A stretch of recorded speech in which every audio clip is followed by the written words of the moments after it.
Hello and welcome everybody to GameGuru MAX live broadcast number 58. 58 of the realm. Welcome all. This is a small live broadcast talking about GameGuru MAX development. And the format's pretty simple. You listen to me whinge on for about 15 minutes. During that time you can ask your questions, put a question mark at the end of the sentence, and I'll be able to answer them towards the end of the session. The ones I don't get to, I will answer in text form in the GameGuru forums along with a recording of this broadcast. It's that simple, and your opportunity to ask many questions related to what I'm talking about today, or anything else related to Max, it's all good. And another little small announcement.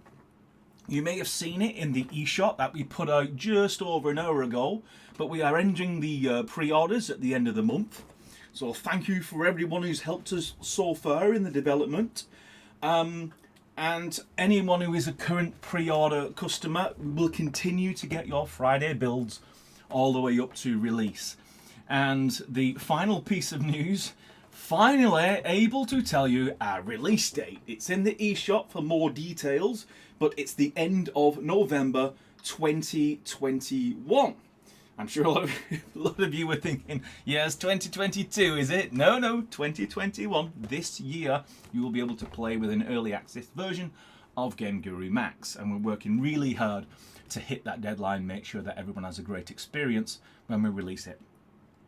So anyone who asks during this live chat, when will it be released? End of November 2021. I can finally tell you all.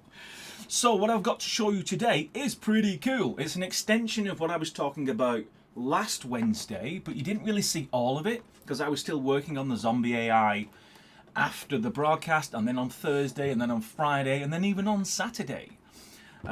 So there's a lot that isn't in the YouTube world right now, and I'd like to cover a little bit of that, plus the stuff I have been working on this week that moves on from zombies into other aspects of AI.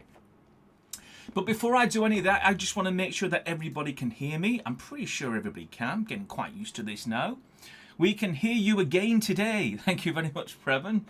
Otherwise, I'd have to make the entire introduction again. So let's load up the software and I'll show you a couple of things. I don't think I showed you last Wednesday how to create a behavior. Now, behaviors are the sort of the logic you apply to every object in the game. But it's not a standard user feature. It's more of an advanced feature for people who are pretty comfortable with dropping in objects and creating things, and then you want to start going in and crafting specific logic.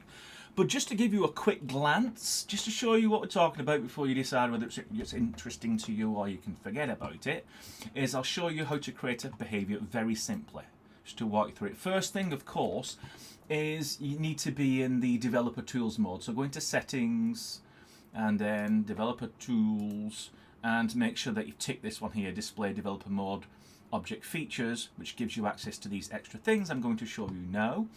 So by default, you've got these behaviors that you can assign to your character. I can show you this one. I don't think this was in last Wednesday's broadcast.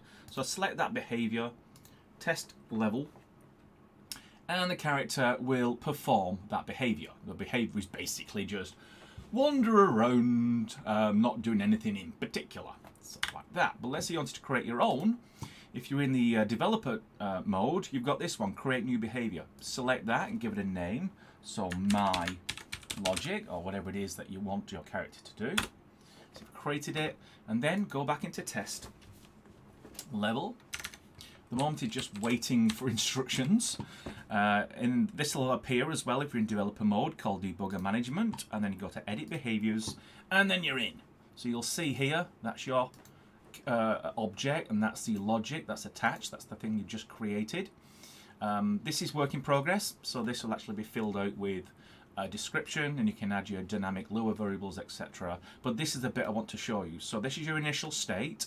You only use that to set things up. What you want to do is add a new state, and let's say create that, and then in the idle state, maybe we want to loop. This is a new thing I've added. Instead of having to remember all the animation names of an object, it interrogates the object, finds all the animations inside it, and displays it as a nice combo Much quicker to do that. And then what's the next instruction? Well, go back to the first instruction. And for initial state, we're just going to set states to idle. So that, nice, simple. At the moment, you have to kind of come out and go back in the very first time you create a behavior. That will be fixed for Friday. So now you can see it's actually running through its logic. It's gone into the idle state, looping the animation, and then it goes back to the beginning. So I can change that animation now to something like point right, update the behavior, and now it'll point right. I can change it to point left. As you see, I can change the logic whilst I'm running the test level. I need to come out, compile, fail, syntax error, compile, rerun, get back to where you was in the level just to see if you fixed it. You can literally edit the logic and then just update that one character right there and then. So that's a very, very simple, quick step tour of how to create your own behaviors. There's a lot more that you can do, but for now, that'll just get you started.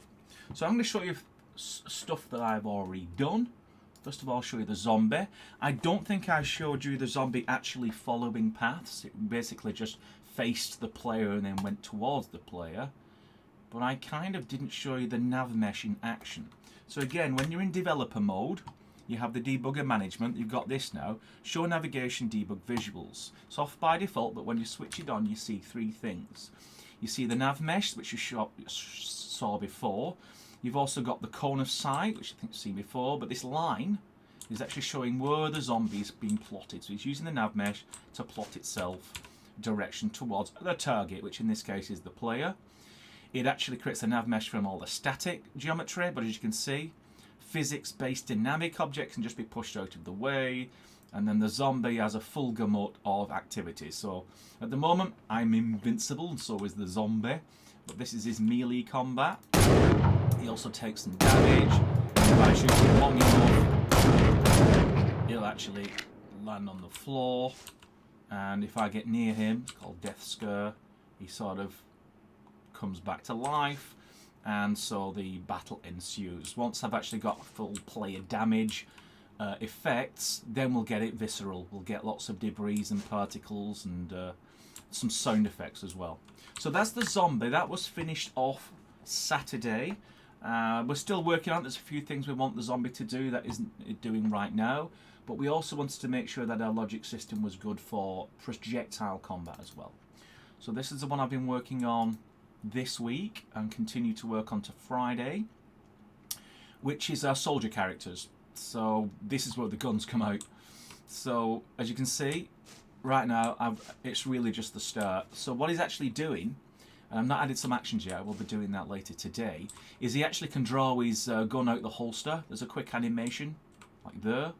And I've also got him to crouch down when he's in his pose. So that's really it. And if I just show you the logic for that, go into edit behaviors, you can see he's in his idle state. If I get a bit closer, he drops down into his idle weapon state. And inside here, again, you can see the logic. It crouch idle. So he's actually pointing his gun at me. He's always facing me. And then if the target, which is me, is beyond 250, then it will play a holster pistol. So he puts the pistol back in his holster. And then it returns to crouch. And then it carries on that process. End of animation stops the animation and it goes to the idle state. But if you're within 250 units, it goes back to crouch idle. And so let's say we didn't want crouch idle, but we wanted, say, idle pistol generic, update behavior. Same idea, but he's not crouching. And there'll be a whole series of states for when the enemy is crouching or whether they're stood up.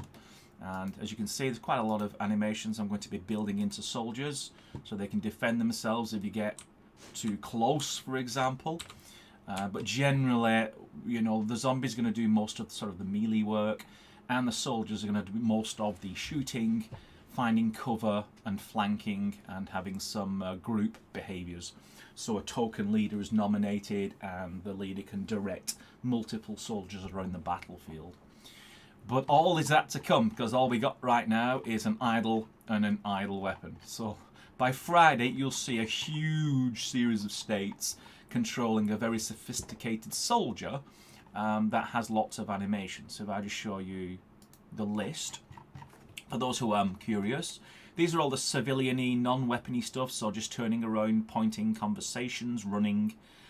But then we get into the good stuff, so crouching with the weapon drawn, dropping off ledges, throwing grenades, getting shot whilst running or walking and then stumbling out, getting shot whilst you haven't got your gun unholstered and then unholster your gun and then carry on with the gun for the rest of the experience. Some injury things that isn't just pure ragdoll, it will actually be some animation that we can fuse into that. Obviously you've seen the punch. And then you've got shooting whilst stumbling and going up and down stairs, discarding a weapon, other kinds of movement while crouching, walking with the pistol, etc, etc. So all of these animations are going to be grafted into a large logic system. So the soldier will come to life and start running around. And obviously it's up to me then to add lots of conditions and actions to make sure that this remains high level. The idea is literally after a while anybody could connect these blocks together to create all of the logic that when you put it all together it looks quite impressive. But once you see it's all just broken up into states, and within each state a series of very simple blocks, I think most people kind of get their head around it. And obviously I'll continue to improve it for my own purposes, but of course it speeds up my productivity, but it also will help you down the road to be able to create some of this yourself. So that's where I am. Lots and lots of AI still to do. The simple ones I'm kind of leaving later, like light switches and the like, because once the logic system can handle the creation of a soldier, it can do literally everything else. So once I've finished the soldier, all the actions and conditions will be available for something as simple as a light switch. So I'm going to move to questions now. Let's grab the box. In fact, we'll just come out of there, so I'm flickering away at you. And we'll bring this across and look for any question marks you may have deposited at the end of your sentence. First question mark is from Martin Oliver. Terrain, when? Terrain soon. It's looking really good, but keeping it secret until we've got all of our different terrain themes. But I can say it's not just one sort of terrain and then you just get like 30 materials to start painting on. We're actually going to help you sort of start the process by letting you choose a terrain theme, be it like a forest or a desert or Arctic, just to sort of get you further along. And it's really exciting to see these visuals coming together. And we should get some very different looking screenshots when people start creating games with these different themes. But more on that when I officially get to announce all the details about the new terrain system. But it is pretty awesome. It's looking really good. Let's look for another question, probably not terrain related. Projectile control like arrows, please.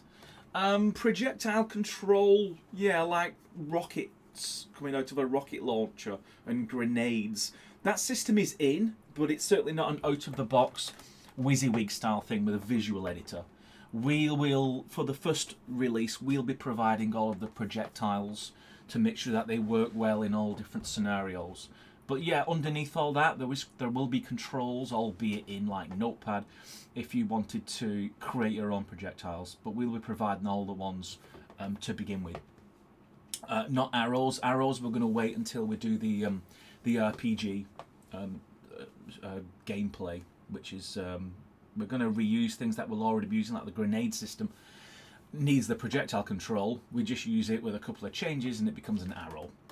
Here's a question from Pan. Question, why is GameGuru MAX so big? Without assets, does it include a cryptocurrency miner, for example? No, I would know how to write a cryptocurrency miner. It's big because of the assets. If you just scroll through the files folder and just look at all the things that a game engine, a game maker needs lots of things. I think there's a folder of very high quality HD skyboxes. You know, those are huge. So yeah, that's why I've added it all up. I think, what is it now? About 10 gig for the core. The good news is we have identified lots of things we can move out of that core and into another asset collection. For example, you may not want all of the skies or all of the myriad of assets that are in there because they were part of the core, but you're not necessarily going to use them right away. So we have identified some big chunks we can move out and reduce that core file. So hopefully more like 5, ideally 2, but I don't know yet. We're going to have to go through with a fine-tooth comb to find out what you absolutely don't need for that raw core installation of GameGuru MAX.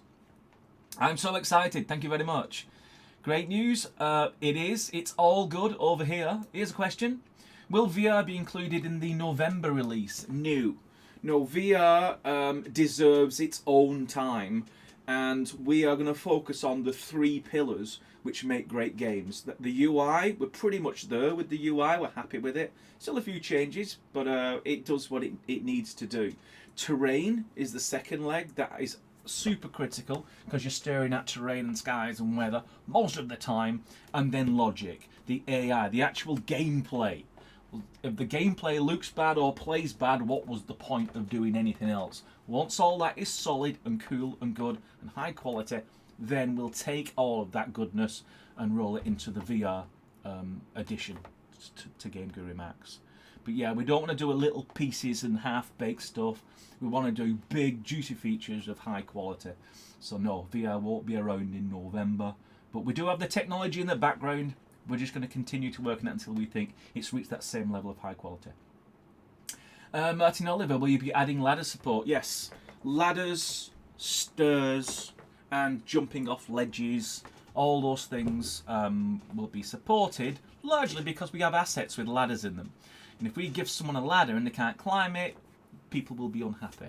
So there'll be ladders and staircases, and look forward to implementing that and be able to demonstrate that.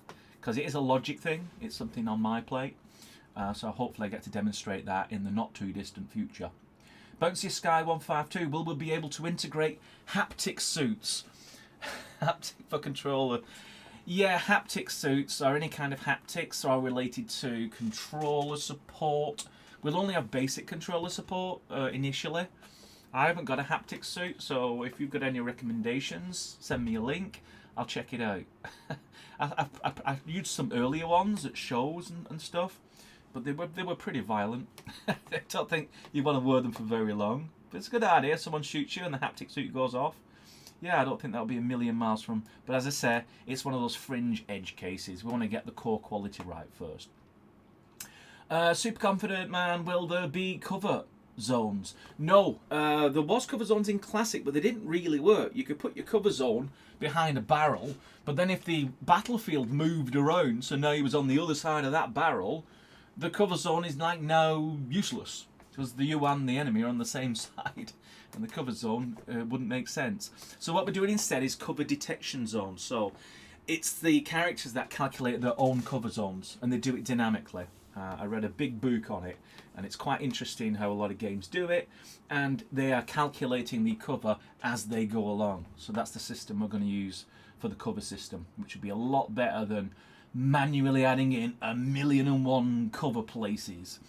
Another question, lots of question marks on this one. Will there be a user manual?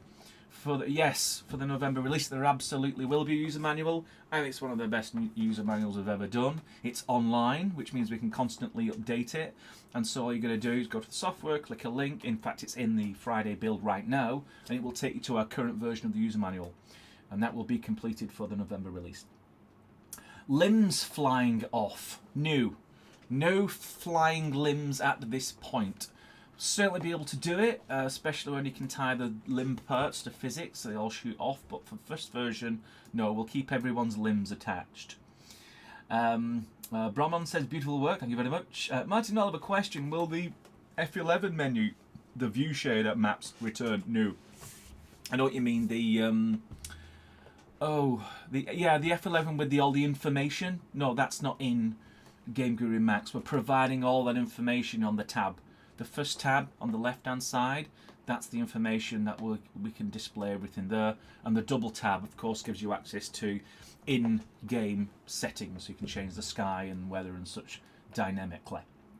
Another question, this is from Asset Junket. Will this be the final UI for the state machine, and also will you be able to access the state machine while not running? This will be very useful. Yes, I only put it in test game because it's exactly where I'm creating the logic, so that's the first place for it. But it makes perfect sense, does it not, that after you do create new behavior, you can then just go in and edit your flow logic without having to go into test level. So yeah, that is actually just something I'm going to do once I've actually created all the logic that I need. So yeah, don't worry about that. And it isn't the final.